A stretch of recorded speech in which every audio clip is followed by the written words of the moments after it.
Play TowerDefenseGames.com, your free source of tower defense games.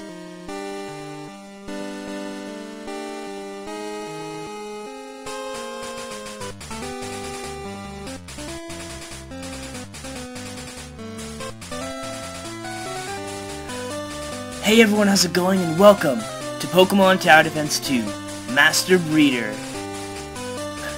Alright guys, so basically what this series is going to be is a Master Collector series for Pokemon Tower Defense 2. Now I've wanted to do one of these for a while, but I figured, I have the series going on, the episodes and such, and the 1v1 mode, which I still intend to continue, but I'm not really able to record right now. And I've hinted at this series in the comments if you've been reading them, and I actually linked it in my last, in the mystery gift code that I put up earlier today, or today being when I recorded this. But what I find is that in the episodes, since they're a week apart, I don't really have the time in the episodes to sort of update you on my collection like I would like to, because a lot happens in a week when you're, like, actively playing this game, So, I decided to make a Master Breeder series, basically because of the new stuff in the new patch.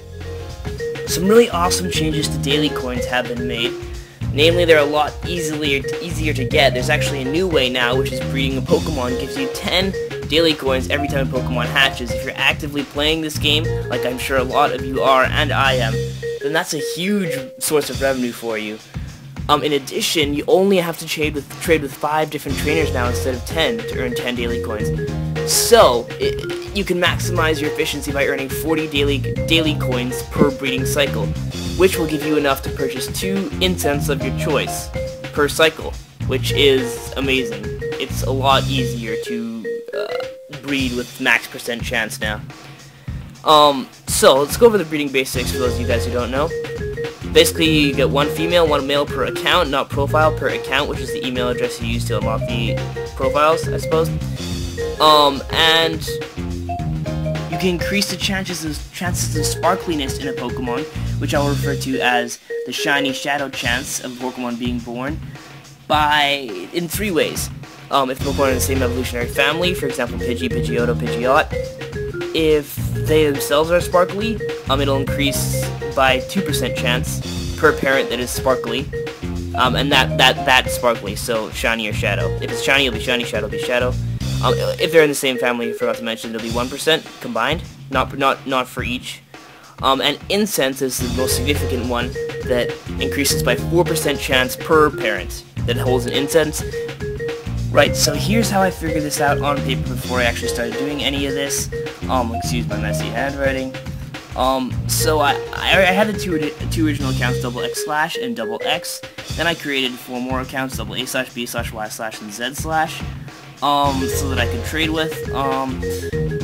Because it makes sense, because you need to do 5 trades per day, you need to trade with 5 different trainers, not including yourself. And if we want to do this maximum efficiency per account, so that we can earn 40 per cycle for every account, I created this sort of like little chart here, I guess you could say, yeah. And there's a little key at the bottom. The first round is the solid arrows, second round is the dotted arrows, and the third round is the double-lined arrows. And that just sort of, basically the first round of trading, get a trade with these guys, you get it, right? First round of trading, trade with those guys, second round of trading, trade with those guys, third round of trading, those guys trade with those guys. And then here's like then I was like, okay, how much do I earn per week? Daily coins by doing this. So you earn 10 per day by doing this, right? Then you also earn additional 10 per breed cycle. How long is the breed cycle? 3 days, right? But there's actually an overlap if you think about it, because on the day that your egg hatches, you can actually start breeding a new egg on that same day. So, essentially, in a 7-day cycle, depending on where you are in your cycle, you can have on day 1, day 2, day 3 is the first cycle, then the next cycle starts on day 3, so it goes day 3, day 4, day 5, then day 5, day 6, day 7, because of the overlap. So, you get between 3 or 4 breeds per week, which gives you 70 daily coins per week, because 10 per day, plus 30 to 40 per week, between 6 accounts, is 630 to 700 daily coins per week. Right, so enough theory. Hopefully I didn't bore you guys there. Let's look at the application of this.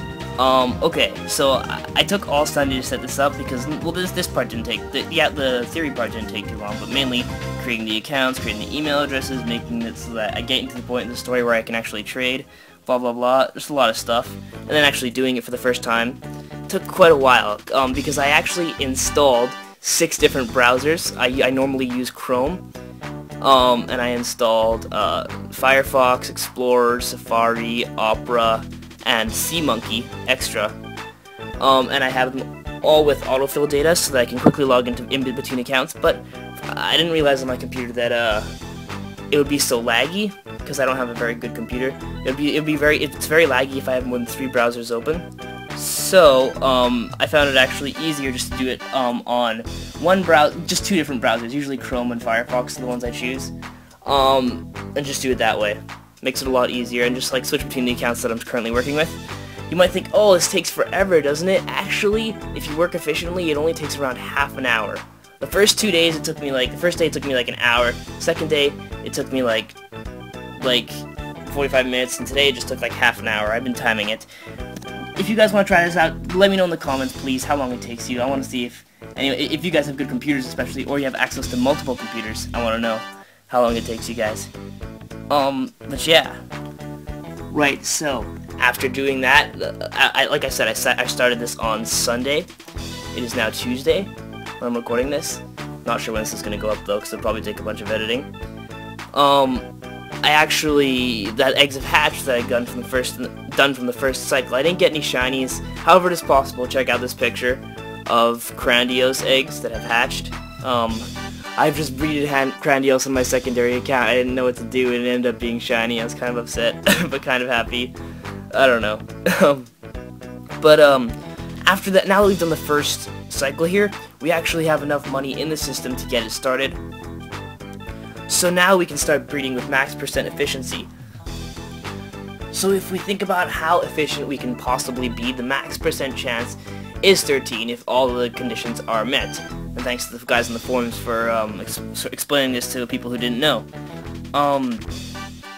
However, if we go through the different ones, usually we would count out the family bonus, because if we already had a shiny of a certain Pokemon, why would we want to breed another shiny?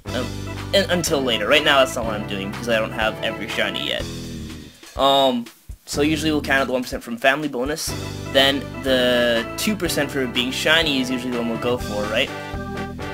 But for Onyx and for Vanillite, I don't actually have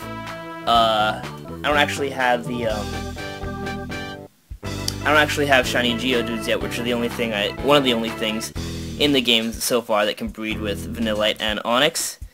And Incense, which adds a total of 8%, the hugest thing. So usually we'll be going for around 10% with these things, if we can get a shiny parent. 10% chance, not bad. You might be thinking, well, why don't you just buy them? But that's not as fun, is it? I might have already mentioned that, I don't know. This is Master Breeder, this is what we're gonna do, yo. So yeah, I've been grinding for shiny Geodudes. That might be some of the footage you see in this episode, I don't know.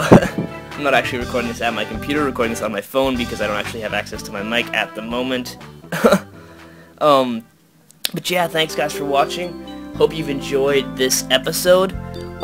Basically, what's gonna happen every episode is I'm sort of gonna update you on my collection. Gonna show you all the breeds I did from the week previously, and maybe you guys can share some information in the comments and let me know what kind of success and failure, maybe, hopefully not failures, success that you've had in breeding, maybe using this system, or if you have a different system that works better, great. If you have friends who trade with you, awesome. But thanks guys for watching once again. I will catch you guys next week for the next episode of Master Breeder. Go ahead and check out my Master Collector series and my Pokemon Tower Defense Generation series. I will catch you guys later.